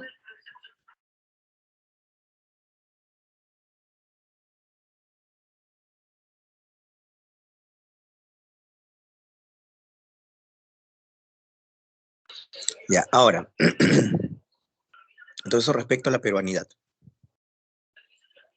A ver, ¿qué aspectos fundamenta nuestra peruanidad? ¿Qué aspectos o situaciones o contextos en que nos sintamos más peruanos? Uno, el revalorar la acción del hombre peruano a través de la historia, ¿correcto? Justamente apreciamos y revaloramos los hechos o acciones del pasado, ¿no? Y sobre todo las sociedades que se desarrollaron en el pasado y las costumbres o tradiciones que nos dejaron o aportaron. Segundo, con reconocer valor que tienen las ciudades fundadas en el Perú, tanto en la etapa pre y post colombina, como manifestaciones de la creación material del hombre. Hoy se aprecia, ¿no? El arte en las construcciones, el estilo arquitectónico que se han utilizado en ellas, ya sea la etapa pre como post colombina, como nos mencionan en la imagen, ¿ya? Apreciamos y revaloramos, y justamente de este punto de la revaloración surge el qué, la conservación y la protección, ya de plazas y monumentos que debemos tener en el país. ¿Me dejo entender? Otra, considerar y revalorar los idiomas de nuestros antepasados que aún superviven. Nuestra obligación es incorporarlos a la cultura nacional y preservarlos, asegurar que sigan existiendo, ¿correcto? En este caso, bueno, lógicamente el quechua quizás tiene mayor aseguramiento porque hay mayor cantidad de habitantes que la hablan, que la practican, que la usan. Luego está el aymara y bueno, los dialectos amazónicos, ¿no? Que son principalmente los más afectados. Siguiente, valorar las técnicas diseñadas por los antiguos peruanos en la construcción de sus obras de infraestructura agrícola que permitieron el aprovechamiento de sus suelos. Hablamos de las técnicas agrícolas, pero también aquí deberían haber las técnicas textiles, ¿no? Las técnicas del arte textil, las técnicas en cuanto al arte culinario, ¿no? El arte de la cocina. Entonces, técnicas deberían revalorarse y seguir cobrando vigencia. ¿Qué más? Otros aspectos. Apreciar, apreciar las manifestaciones folclóricas autóctonas y las que surgieron producto del mestizaje, practicándolas y difundiéndolas sin discriminación. Hoy, por ejemplo, hablamos de las danzas típicas, las danzas ancestrales, danzas que pueden ser autónomas, ¿ya? Y danzas que también resultaron del mestizaje, ¿no? Como por ejemplo del mestizaje, las danzas de los afrodescendientes, ¿no? El festejo, ¿no? Ese festejo es un tipo de danza, recuerda, derivada del mestizaje. Igual la marinera, ¿no? Entre otras más, ¿correcto? Siguiente, el asumir el concepto de interculturalidad, que es la capacidad de reconocer e incorporar la diferencia como una constante en la vida contemporánea. ¿Ya? Entonces, eso recuerda interculturalidad. Es la convivencia, ¿no? La interacción entre una cultura y otra. ¿Te acuerdas eso? La semana pasada mencionamos algo de interculturalidad. Hablamos de inter y pluri, ¿no? ¿Te acuerdas? Interculturalidad, entonces la capacidad de reconocer e incorporar las diferencias, o sea, vivir de diferentes culturas que puedan convivir horizontalmente. Otra, incluir en la vida nacional a millones de peruanos que, organizados en comunidades campesinas y nativas, pueblan el territorio alejados de los beneficios que otorga la civilización. También eso ya lo entiende, ya sabes qué significa comunidades campesinas y comunidades nativas. El sentido de pertenencia, entonces. Después de estos aspectos, estos refuerzan el sentido de pertenencia que tenemos hacia nuestro territorio. Es una forma de adhesión a los rasgos distintivos de la cultura que implica una actitud consciente y comprometida con una determinada colectividad, en cuyo seno el sujeto participa activamente, ¿ya? Entonces nos adherimos justamente a esta identidad, a esta cultura en la cual nos hemos desarrollado y hemos crecido, ¿correcto? Se relaciona la identidad nacional. Ya, la identidad nacional se puede definir como el sentimiento subjetivo del individuo a pertenecer a una nación concreta, a una comunidad en la que existen diversos elementos que la cohesionan y la hacen única. Por ejemplo, esto de la sentirse, identificarse, ¿no? Con la nación, con una determinada nación concreta, no solamente le hablamos del ser, el hecho de ser peruanos. Ya, bueno, nosotros acá decimos somos peruanos, sentimos peruanos, pero, por ejemplo, nuestros abuelos, la mayoría de ellos, viene de provincias. Su lugar de origen no es Lima, ¿no? Es un lugar de provincias. Y lógicamente tú siempre has escuchado a tu abuelo que en su tierra esto, en su tierra lo otro, en su pueblo por aquí, su pueblo por allá, ¿no? Es más, muchos de nuestros abuelitos a veces, un clásico discurso que alguna vez hemos escuchado, no, yo si me muero quiero ir a mi tierra, no que me entierran en mi pueblo. ¿Ya? ¿Por qué? Porque justamente ahí es donde justamente se hace notorio esto el sentido de pertenencia. ¿Has escuchado alguna vez así al abuelito decir algo así, no? Todo o algo parecido o algo similar alguna vez al abuelito. ¿Correcto? Siempre ellos revalorando el lugar de donde vienen, ¿no? Muy bien, bueno, este sentido de pertenencia se es promovida por los organismos del Estado, las instituciones civiles y los medios de comunicación, con los elementos objetivos sobre los cuales se asienta el sentimiento de pertenencia a una comunidad. Son la lengua, ¿no? El dialecto, la religión, la cultura, la etnia. Ahora, sobre hablando de costumbres y tradiciones, nuestro país es pluricultural y con una geografía variada. Alberga diversas tradiciones y costumbres que se celebran en todo el país. Algunas de ellas tienen un origen milenario y perduran en el tiempo. Otras más modernas se suman a las celebraciones ancestrales, teniendo acogida o interés popular. Bueno, tradiciones y costumbres. Tradiciones la tradición es una manera de pensar, comportarse o hacer algo que a lo largo del tiempo las personas de una determinada sociedad o familia han hecho de forma similar que se transmiten de una generación a otra. Mientras que las costumbres son las inclinaciones y los usos que forman el carácter distintivo de una nación, un grupo de personas o una sola persona al practicar una tradición. A ver, quizás si no lo entendemos, ¿ya? La tradición en realidad es la práctica de aspectos de la fe, de la identidad grandes, ¿no? A gran escala, a nivel nacional o regional. Y las costumbres son aquellos usos que identifican la práctica de una tradición. Por ejemplo, a ver, para que me entiendan más fácil, una tradición importante que tenemos acá en Lima, ya para los limeños, la tradición más importante, y es nacional, no solamente Lima, que tenemos para el mes de octubre. Mes de octubre, la tradición que dicta, que manda, en muchos limeños y a nivel nacional también se practica, tenemos como tradición la procesión de del Señor de los Milagros, ¿cierto? Ya, esa es la tradición. Dentro de esa tradición hay gente que usa la vestimenta o el hábito morado. Esta gente usando el hábito morado, ¿qué está haciendo? Está practicando una costumbre dentro de una tradición. No sé si así lo entiendes. La tradición es un concepto más amplio y la costumbre un concepto menor. No sé si ya me dejé entender. ¿Ya? O también el turrón, exacto, el consumo del turrón en octubre. Es una costumbre dentro de la tradición. Ya, esa es una tradición peruana. Otra tradición peruana, a ver, ¿cuál va a ser? Ah, por ejemplo, ¿no? El de estos días, el de fin de semana, sábado, recuerda, se celebró tanto el Inti Raymi en la zona andina, sobre todo en el Cusco, como la fiesta de San Juan, ¿correcto? La fiesta de San Juan en la selva es una tradición, ¿correcto? Ahora, la costumbre, ¿cuál es? El consumo, por ejemplo, del juane. ¿Me dejo entender? Es el plato emblemático, ¿no? El consumo del juane. Y el consumo del juane, tú inclusive has visto en las noticias, ¿no? Que inclusive se roban las gallinitas para poder hacer los juanes. Ya, entonces, ¿por qué? Porque es una costumbre dentro de la tradición, la festividad, las misas que se conmemoran, las danzas que se practican en las plazas públicas. Ya, entonces, todas esas son costumbres dentro de la tradición. Una tradición ya mundial, la Navidad. Diciembre, Navidad, es una tradición. Dentro de ella costumbres como el consumir panetón, el intercambiar regalos, el consumir, no sé, bebidas calientes. Ya, esas son costumbres dentro de la tradición. ¿Te quedó claro? Ya, algunas de las principales tradiciones costeras. Bueno, la procesión de la bandera en Tacna, por ejemplo, la Ciudad de los Milagros en Lima, la festividad de la Vendimia en Ica, el Festival La Marinera, etcétera, ¿ya?